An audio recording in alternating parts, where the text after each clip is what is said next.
As we bid farewell to green, and dead leaves fill your TV screen, the veil is thinnest in between. Life and death, 'tis Halloween.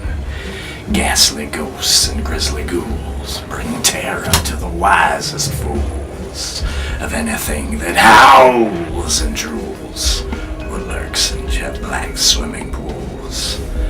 The children terrorize the streets in search of thrills and sticky sweets, all dressed up from heads to feet. The noble art of tricks and treats. As farmers harvest amber waves, just cross your fingers and be brave. Pray so hard so you'll be saved from things that rise up from the grave. Burnt offerings for the bereaved, for spirits slightly life relieved. We thank you much for gifts received. Undead from the afterlife, 'tis All Hallows Eve.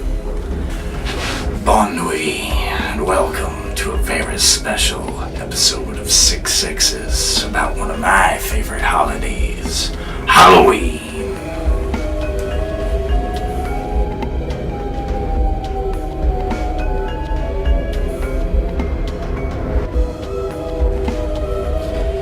Well, folks, I thought since it was such a special occasion, I might start out by recognizing some of the little people that make this show run so smoothly and bring you the kind of quality entertainment you've come to expect from the Baron. You know Mort, of course, the beloved stagehand that's held my puke bag for me. Good times. As well as brought me some much-needed notes. Don't forget the coffee. Of course, the coffee that the mummy so thoroughly enjoyed. Anyway, say hi, Mort. Hi, Mort. He's a peach. And, joining us, apparently, is Herbert. Yeah? Who is that? Oh, that's Bob. Say hi, Bob.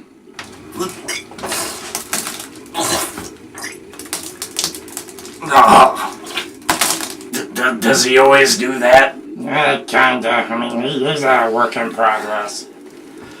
Mort, would you, assist Bob with his problem? Sure. So, did you hire him in? I mean, was there a zombie temp agency, or... No, I made him. You made him? Yeah. How? Yeah, just like in the movies, little red dye number 3. Vitamin B12. Yeah, use some of your blood. Blood of a chicken, blood of a goat, blood of a moose, blood of a squirrel. Yes. There's a dish soap and, that little vial that was in your closet had an umbrella on it. An umbrella? Yeah, an umbrella. Anyway, ladies and gentlemen, Bob will be joining us, as a permanent member of our crew, which is a perfect introduction to number 6 on our countdown of what makes Halloween so very Halloweeny. Zombies.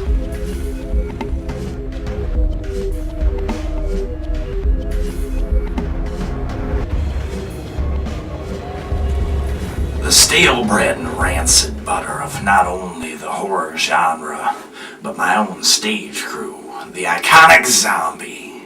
These reanimated corpses have shuffled their way not only into pop culture, but into our hearts. And Halloween just wouldn't be the same without them oozing and plopping pieces of themselves all over the good rug.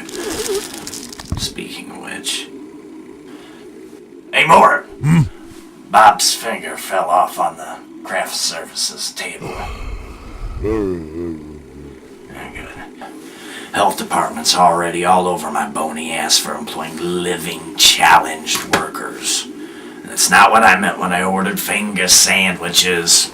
The lore divides these zombies into 2 separate categories for the most part.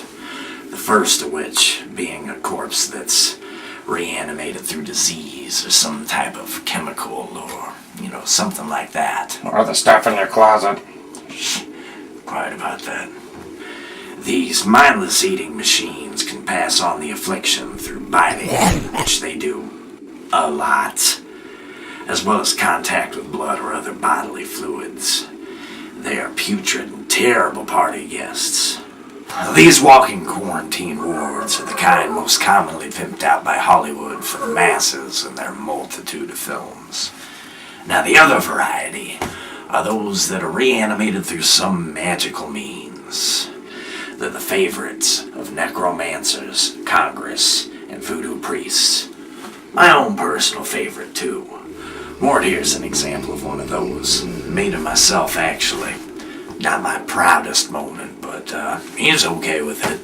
Before I met him, he was just a corpse on a skeleton farm waiting for nature to run its due course and strip him of all that pesky flesh so a skeleton can be sold to some boring university. Their bodies tend to stay at the state that they're brought back in, so no unnecessary squishiness or potpourri. They can complete simple tasks and have enough intelligence to be able to speak, whether I want them to or not.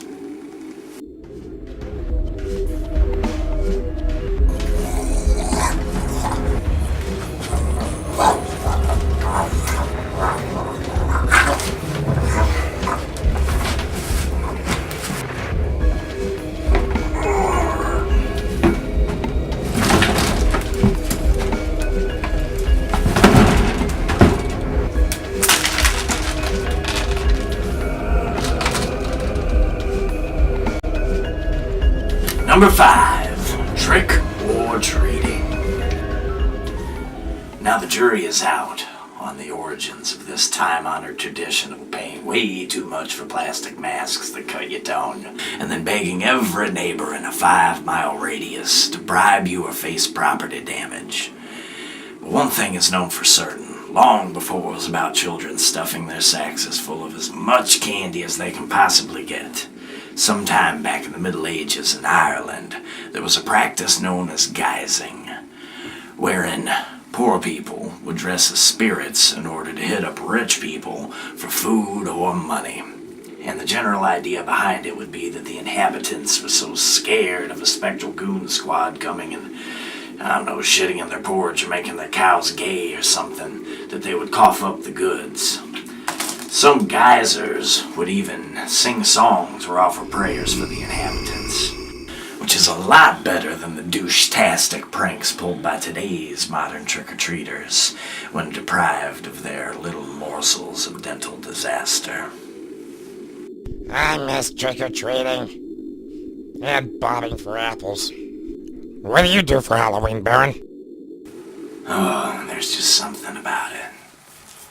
Carving into the flesh, cutting the top open, pulling out the guts, and then carving a little smile on their face. Baron? What? Baron, you're really creeping us out right now. What? I'm just talking about carving jack-o'-lanterns. Everybody loves that.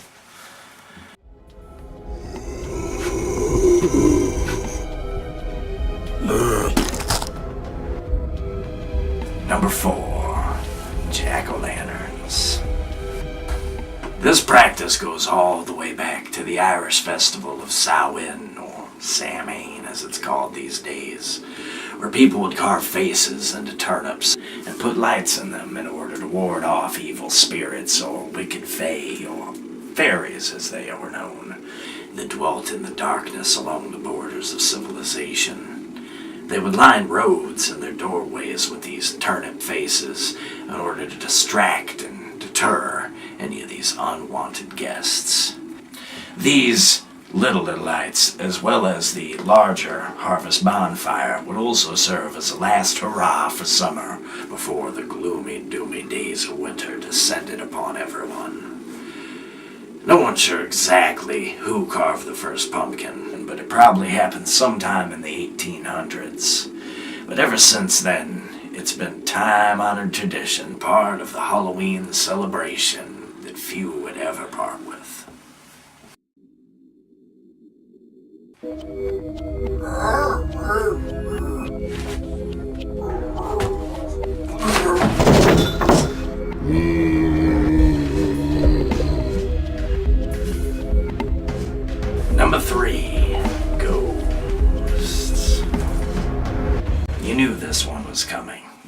have a list about Halloween and not feature ghosts.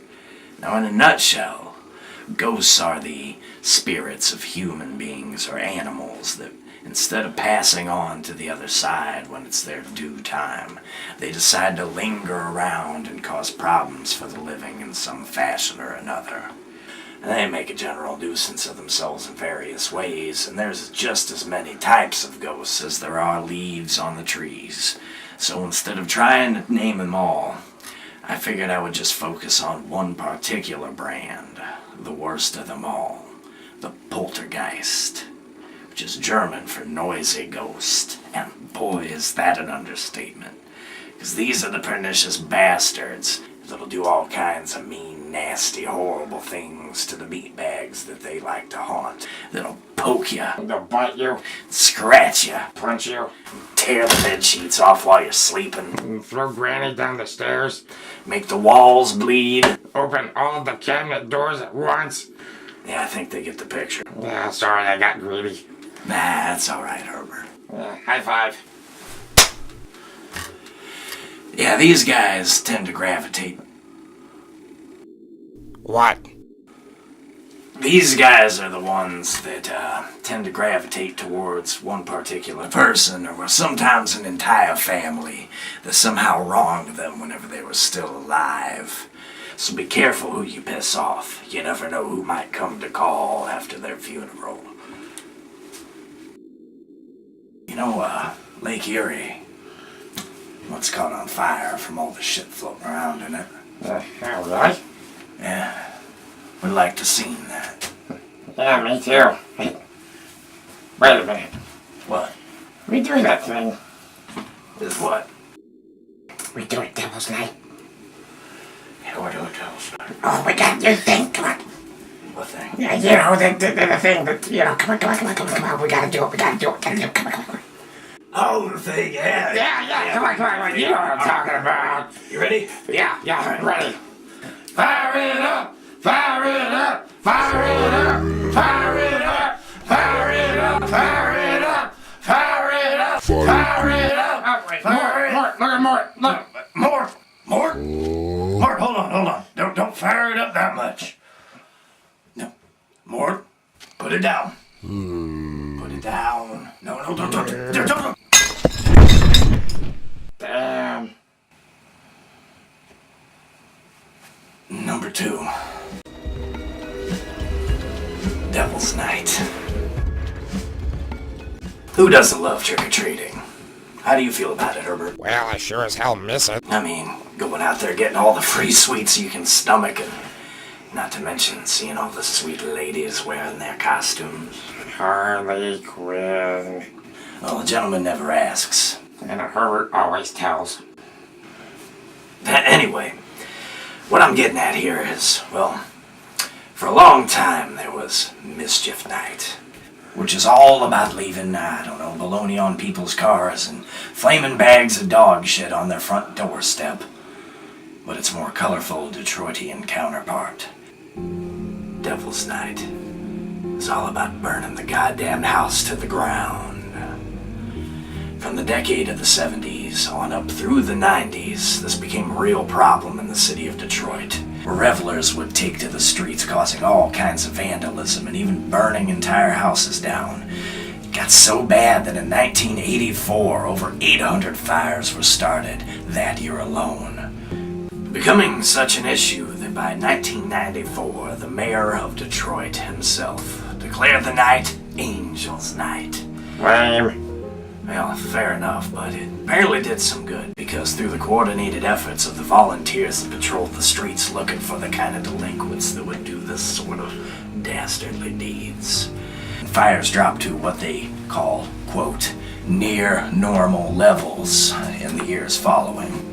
Kind of a shame, really, but honestly, that kind of wide-scale calamity only causes more work for myself and everyone else involved, really, so this year, maybe we could keep the fires to a minimum. What do you say?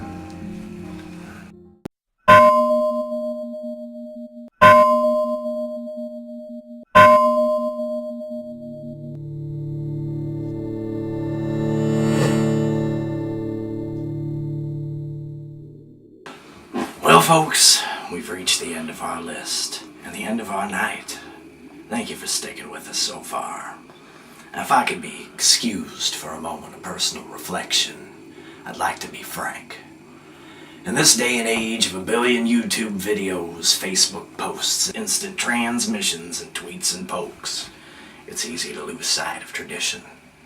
And while some traditions are probably better left in the history books, such as, bloodletting or lynch mobs, others deserve a rekindling in our hearts and minds.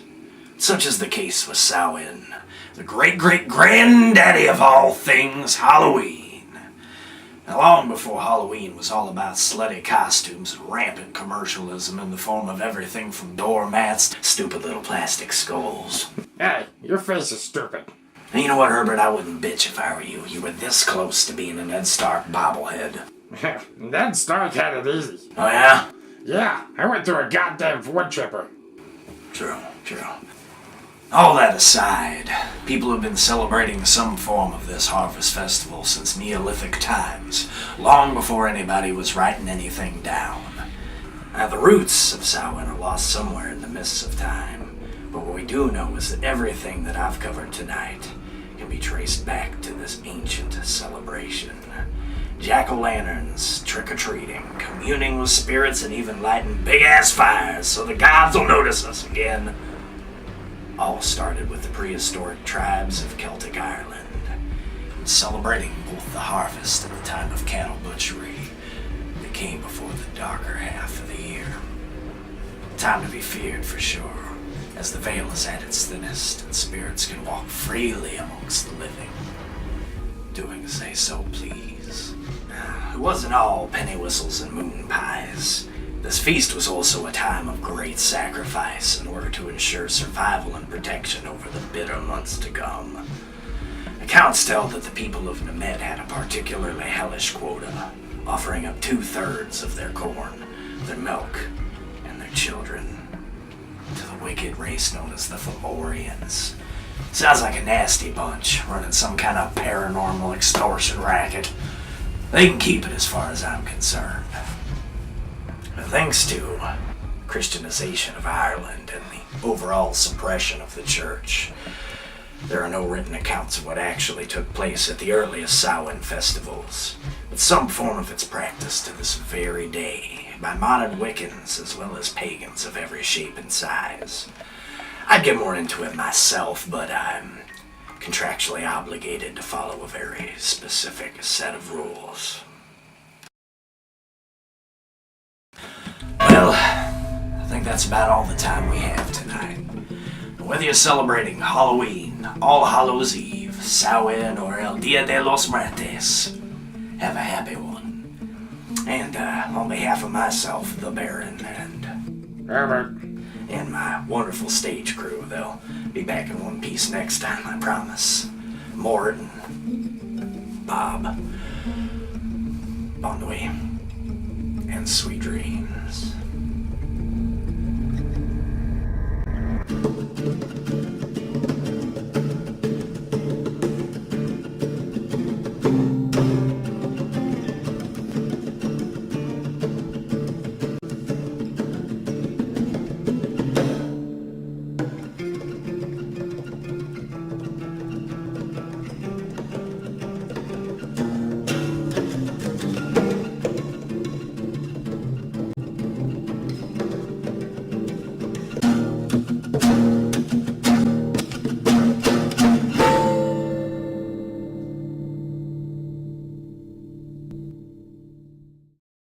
Well, happy Thanksgiving, everyone.